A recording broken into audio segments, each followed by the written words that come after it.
Afara'aitum ma kuntum ta'budun? Apakah kamu telah melihat yang kamu sembah itu? Ini diplesetkan aja sedikit, memperhatikan, kacau. Tetapi kan kalian adem aja baca terjemahan ini, betul? Coba kalian baca terjemahan ini, adem aja, gak ada yang mengganggu di sini. Kayaknya saya yang aneh, karena saya begitu membaca terjemahan ini terganggu. Karena ro'a itu bukan memperhatikan, ro'a itu melihat.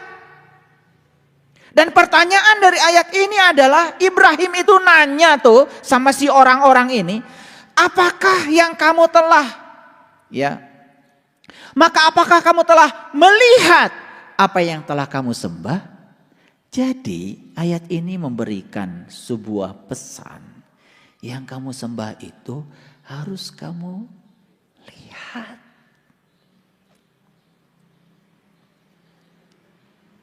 Jadi kalau begitu selama ini kalian ini menyembah yang terlihat atau yang tidak terlihat?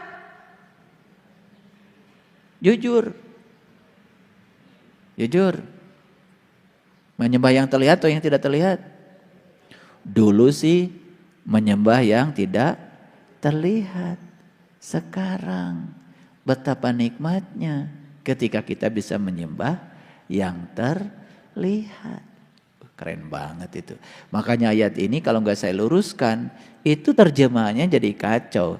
Ro'a itu artinya melihat. Ru'yat itu artinya melihat. Oh, bulan belum terlihat. Karena di ru'yat nggak terlihat. Dihisab aja, dihitung pakai hitungan bulan. Gitu. Ru'yat itu melihat. Di zaman para rasul, para nabi, ru'yat itu adalah ilmu yang agung. Yaitu ilmu untuk melihat Tuhan. Jadi ru'yat itu terbuka mata kalbu sampai kita menyaksikan siapa Tuhan yang kita sembah. Itu ru'yat. Ya, luar biasa ya. Ini nih coba perhatikan. Harusnya ayat ini tuh membuat kita tersentuh kan harusnya. Apakah kamu telah melihat yang kamu sembah itu? Kok kamu belum pernah lihat? Kok kamu sembah sih? Gitu kira-kira begitu. Dibuat-buat itu sama saya. Biar lebih kena bahasanya. Paham? Jadi kesimpulannya apa? Yang kamu sembah itu harus terlihat. Makanya kan Sayyidina Ali ketika ditanya. Ya Ali, ketika sedang wudhu gemetaran. Dan Ali mengatakan, seandainya kalian tahu siapa yang akan aku sembah setelah wudhu ini, kalian akan mengalami pengalaman yang sama seperti aku. Ya Ali, apakah kau melihat Tuhan? Ru'yatullah bi'ainil qalbi. Aku melihatnya dengan terang mata kalbuku. Oh Ali. Jadi Tuhan itu terlihat. Aku tidak mau menyembah Tuhan yang tidak bisa aku lihat. Rasulullah mengatakan, aku adalah kotanya ilmu dan Ali adalah gerbangnya ilmu. Jadi kalau ingin masuk ke kotanya ilmu, lewati dulu Ali. Saya bukan kelompok siapapun, bukan. Tetapi saya hanya mencoba untuk belajar, meniti ke dalam diri. Tidak usah berkelompok-kelompok dalam belajar untuk meniti ke dalam diri, tidak perlu. Antum wa abaukum ya al-akhdamun, kamu dan moya kamu dahulu, fa innahum adun, yang kamu sembah selama ini itu, yang disembah oleh antum dan semua pengikut-pengikut antum itu dapat dilihat kan gitu pertanyaannya. Nah ayat ini mengatakan sesungguhnya apa yang kamu sembah itu adalah musuhku. Itu kata-kata Ibrahim. Jadi uduwan itu musuh. Fa innahum uduwun li sesungguhnya yang kamu sembah itu adalah musuhku. Illa Rabbal alamin, kecuali sang keberadaan, sang kehadiran Tuhan semesta alam. Nah ini sudah mulai berbicara tentang keberadaan nih. Jadi Ibrahim sudah berkesadaran. Yang dibicarakan bukan Tuhan pencipta tapi Rabbal Alamin. Sang keberadaan, sang kehadiran. Hadir beliau bersama kita saat ini? Hadir? Ya, hadir. Terasa ya, hangat sebagai nafas kita. Alladzi khalaqani fahuwa yahdin, yang telah menciptakan aku dan dia pun yang telah menunjungi aku. Jadi Tuhan itu yang telah menciptakannya juga telah menunjukkan jalan untuk menuju kepadanya. Walladzi huwa yut'imuni, ya, wa yasqin, dan Tuhanku dialah yang memberi makan dan minum kepada aku. Jadi siapa yang ngasih makan dan minum? Wah. Sudah tahu cara Tuhan ngasih makan dan minum? Udah tahu? Belum tahu? Nih cara Tuhan ngasih makan dan minum gini. Saya kasih contoh.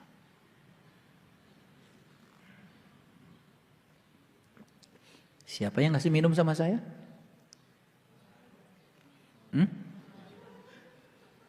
Siapa yang ngasih minum sama saya? Siapa yang minum tadi? Bingung kalian? Yang minum dia, yang ngasih minum dia.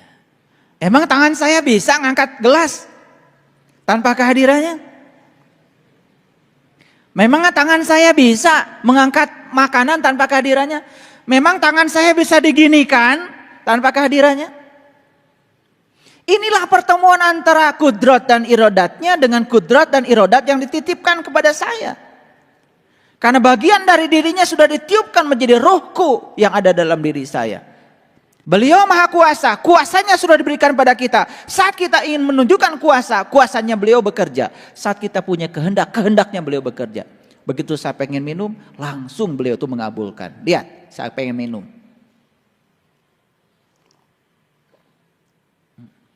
Dikabulkan? Begitu saya pengen, dikabulkan. Apa yang tidak dikabulkan oleh dia? Sedekat itu kalau kita mau jujur. Sedekat itu. Tangan kita tidak pernah bisa berbuat apa-apa tanpa kehadirannya. Kenapa kalian itu selama ini mengalami ilusi keterpisahan? Kenapa menyatakan Tuhan itu jauh? Sedekat itu dia bersama kita. Bahkan saat minum pun kalian tidak sadari. Siapa yang ngasih minum itu? Aku, kata Tuhan. Siapa ngasih makan pada kamu? Aku. Coba belajar nanti kalau minum makan itu sadari. Yang ngasih minum adalah aku. Yang ngasih makan adalah aku. Ya, ayo sadari. Yuk sadari. Saya mengajak kalian untuk merasakan kehadirannya setiap saat. Saya merasakan kehadirannya sekarang di dalam diri saya. Sebagai medan energi yang bergerakkan saya. Saya tidak bisa bicara seperti ini. Tidak bisa duduk seperti ini. Tidak bisa melihat kalian seperti ini. Tanpa kehadirannya. Alhamdulillahi Rabbil Alamin. Wa iza maradtu fahuwa yasfin. Dan apabila aku sakit, dia yang menyembuhkan aku. Lihat kata-katanya. Ketika aku sakit. Sakit itu dari mana? Dari aku. Bukan dari Allah. Allah tidak pernah menciptakan sakit. Tidak pernah menciptakan penyakit. Ketika aku sakit. Sakit itu urusanmu. Dengan dirimu sendiri. Profesor Kazuo Murakami menyatakan. Sakit itu kontribusi jiwa yang kotor 50%. Sakit itu kontribusi pikiran yang keliru 25%. Sakit itu dari hubungan sosial yang terganggu 15%. Jadi kalau jiwanya kotor, pikiran pasti kotor, hubungan sosial terganggu, sudah pasti rubuh tubuhnya. 50%. Tambah 25%. Tambah 15%. Sudah 90%. Gaya hidup, makan sembarangan itu cuma berkontribusi pada kesehatan itu 10%. Apa yang selama ini dilakukan? Ketika kita sakit, tubuh kita rubuh. Kita minum obat. Kita pergi ke dokter. Kita pergi ke rumah sakit. Boleh? Boleh. Tapi itu hanya menyembuhkan akibatnya. Hari ini disembuhkan, hari ini makan obat, besok sakit lagi. Karena kita menyembuhkan akibatnya. Makanya sekarang di mana-mana sedang rame penyembuhan secara holistik. Whole, keseluruhan. Gimana caranya? Ada yang keliru memaknai holistik. Urusi tubuhnya, urusi pikirannya, urusi jiwanya, semuanya. Keempat unsurnya diurusi, namanya holistik. Bukan. Tindakannya satu saja, tapi hasilnya holistik. Jadi kalau kontribusi penyakit tubuh ini 50% berasal dari jiwa, urusi jiwa. Siapa jiwa? Siapa jiwa? Dan ketika kamu sakit, Dia yang menyembuhkan aku. Ketika aku sakit, Dia yang menyembuhkan aku. Gimana cara proses menyembuhkan diri kita? Tingkatkan saja kesadaran jiwa kita.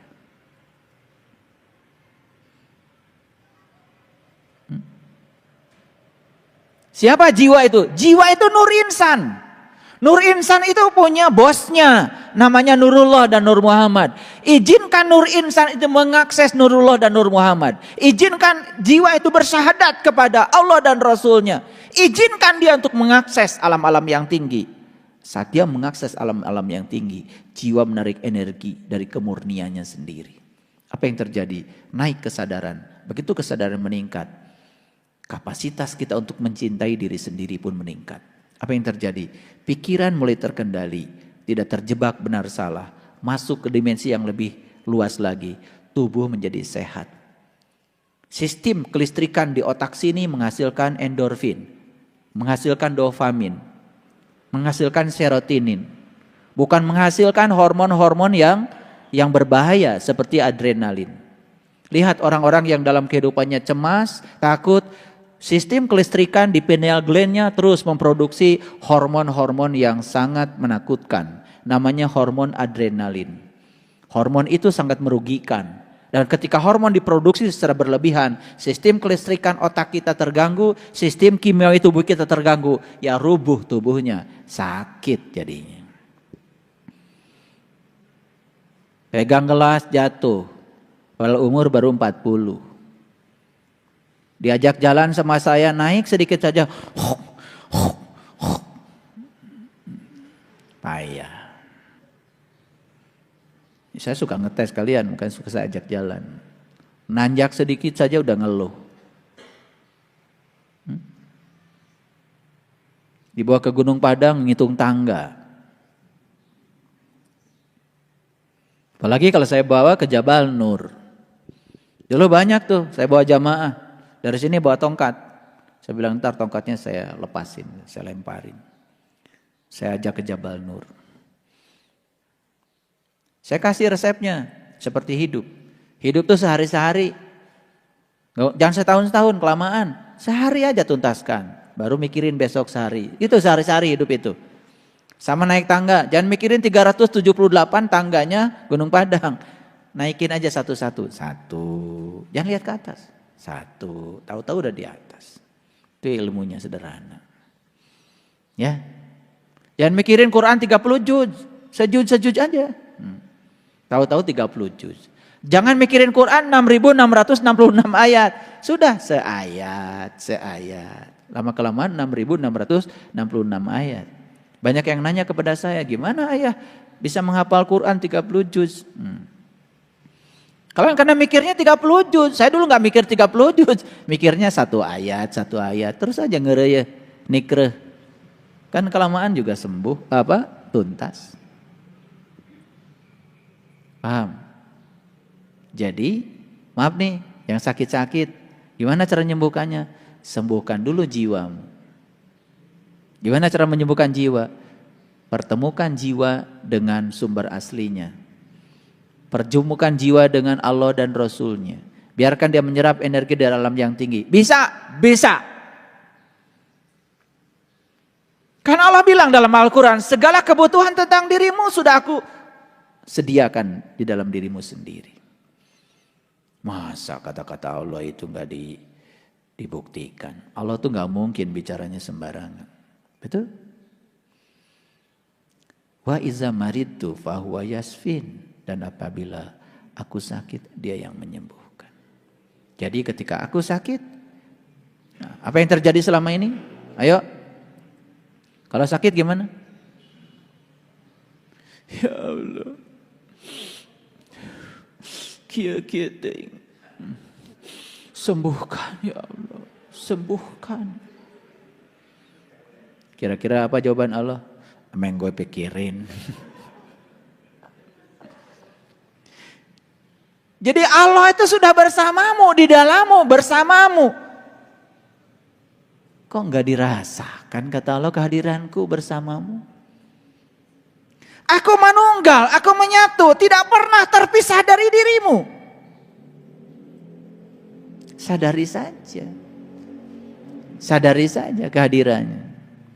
Makanya kalau tubuh ini sedang sakit, pertama pahami bahwa organ tubuh kita sedang memberikan sinyal kepada kita. Tubuh sedang bicara. Dengar. Karena tubuh itu bicaranya dengan sakit. Ketika mah, oh lambung saya sedang bicara. Dengerin aja. Sensasinya dirasakan. Dirasakan aja. Tapi sambil dirasakan itu, bilang sama lambung, yes, saya mengerti kata-katamu. Karena saya tidak teratur makan, pagi-pagi malas sarapan. Oke, saya sudah bisa menangkap pesanmu. Mulai besok saya rubah, besok sarapan. Kenapa sih sarapan aja susah? Dak tuh hoyong. Kalau nunggu hoyong itu sudah rusak tubuh kita. Nih saya kasih tahu, kalian baru makan ketika lapar, udah rusak tuh tubuh. Ibarat gedung itu alarmnya sudah bunyi. Kalau gedung alarmnya sudah bunyi, sudah kebakaran belum? Sudah terjadi kebakaran karena yang membuat alarm itu bunyi kan sebetulnya suhu tinggi. Ditangkap oleh sensor jadi kontak jadinya bunyi. Ngerti ya tuh seetik. Jadi kalau gedung itu sudah bunyi alarmnya itu sudah kebakaran. Jadi kalau haus itu sudah dirasakan itu sudah rusak tubuh kita. Kalau lapar itu sudah rusak. Jadi tubuh itu hanya ingin dipahami. Tolong dong jangan nunggu lapar. Dahar atuh.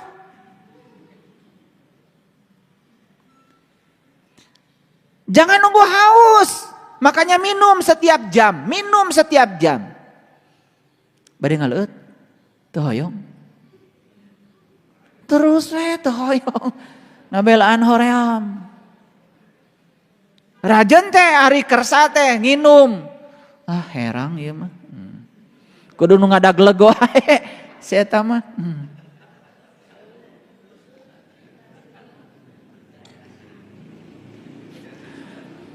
Rajan teh daek inum kudu nu giung wae. Mun teu giung pahit, kudu nu ngagibleg wae. Kumaha? Teu karunya teh kanu awak. Ciherang, haneut sakdik. Jangan berlebihan juga. Ada juga yang abdi mau resep Cipanas, hati-hati. Mun panas teuing itu usus jadi terluka. Nyakola saeutik. Tubuh kita itu paling tinggi suhunya 36 derajat. Makanya minum yang paling bagus itu cai haneut, lain cai panas. Ya mau regot, ya rusak. Karena usus dan lambung kita begitu dapat air panas terluka. Nginum wae can lulus.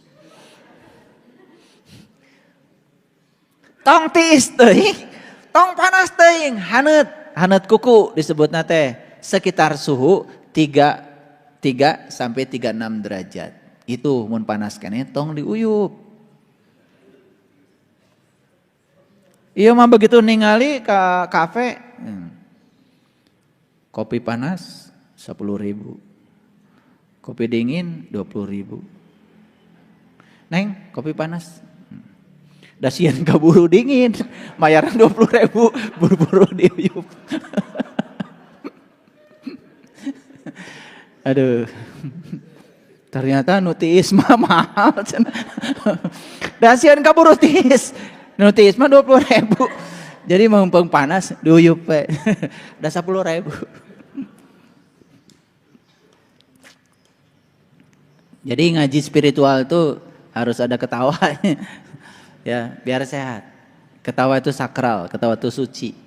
Ya, kalau udah bilang oh, tong seri setan, nah itu nu setan teh nu nitah tong seri.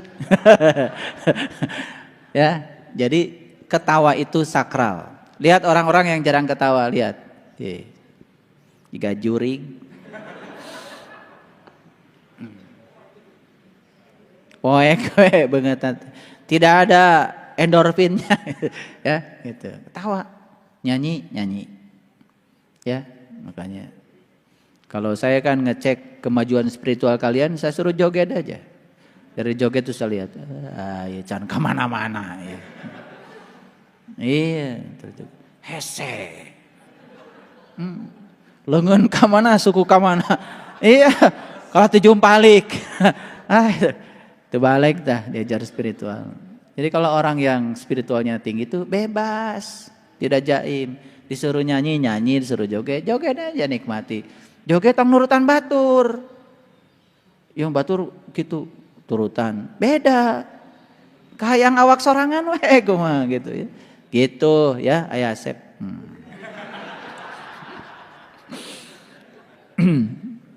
Ayo Asep mah pinter tuh. Silat bisa, karate bisa. Jurusnya kayak Cililin, bukan Cimande. Iya, makanya kemana-mana teh toleh nyoren bedog we, jeung pacul. Da silatna make bedog. Ya, hasilnya luar biasa ya. Baik, perhatikan saya. Jadi kenapa kok tubuh fisik saya sakit, geringan wae, seetik salesma, seetik panas tiris. Penyakit ada dua. Ada penyakit karena kesalahan berpikir, ada penyakit karena karma. Nih saya kasih tahu. Kalau kita sudah berusaha, semua kesalahan berpikir sudah dirubah, gering keneh wae, itu karma tarima we lah tamu. Tarima we tamu. Tapi kalau kita tahu iya teh lambung teh naon teh perih teh seseitan teh stres gitu kan. Nah, udah tahu penyebab stresnya karena kita terlalu banyak pikiran. Robah we pikiran, cager insyaallah. Jadi kalau udah belajar dengan saya nanti akan ada razia. Nanti saya akan nyuruh Kang Yudi minggu depan mah. Pariksa eta dina kantongna teh bisa aya obat nyeri sirah. Piraku sudah belajar spiritual nyeri sirah kene wae. Nanti Kang Yudi periksa. Tanupang lobana obatna berarti dari situ indikator. Berarti spiritualnya enggak jalan gitu. Loba teuing pangajian. Ya, jadi keren ya Quran itu. Jadi dari tadi itu coba bisa enggak menguntai tadi? Kok Ibrahim bertanya terus seperti itu? Itu sebetulnya pertanyaan dari kita kepada kita sendiri. Nah sekarang pertanyaannya, betul nggak kita ini sudah bebas dari berhala? Betul tidak? Gampang indikasinya. Gering kene atau nabi cager gitu. Kesimpulannya gitu. Betul nggak? Jadi kalau kita sekarang ini sudah sehat, penuh keceriaan, penuh sukacita, sudah jadi sumber keindahan, sumber cinta bagi semesta. Siapapun orang rindu bertemu kita, itu teh sehat, berarti itu spiritualnya udah mulai benar. Jadi pertanyaan Ibrahim tadi itu sebetulnya pertanyaan yang dirinci di dalam Al-Quran untuk memberitahu kepada kita, apakah saya ini sudah betul-betul ya berada di sumber keberadaan saya atau saya masih terpisah oleh ilusi keterpisahan saya. Itu saja. Makanya kalau diurut tadi kan pertanyaan Ibrahim itu pertanyaan tentang ketuhanan bukan? Kenapa kok ujug-ujug pertanyaannya kok urusan gering? Urusan sakit. Kan kelihatan gak nyambung. Jadi ayat ini memberikan isyarat kepada kita sebenarnya kalau spiritualitas seseorang itu sudah bagus, kesadaran sudah bagus, tandanya itu sehat. Nah gimana kalau saya kan sudah tua, udah nggak bisa lari seperti dulu lagi? Nggak apa-apa, itu hukum alam. Hukum alam.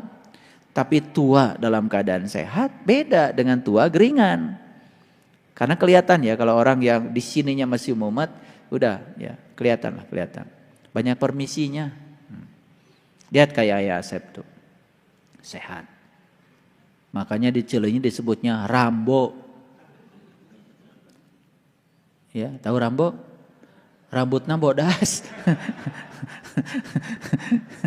Iya, kalau jalan kemana-mana nggak pernah pakai sandal, pakai sepatu, makanya sehat, gitu.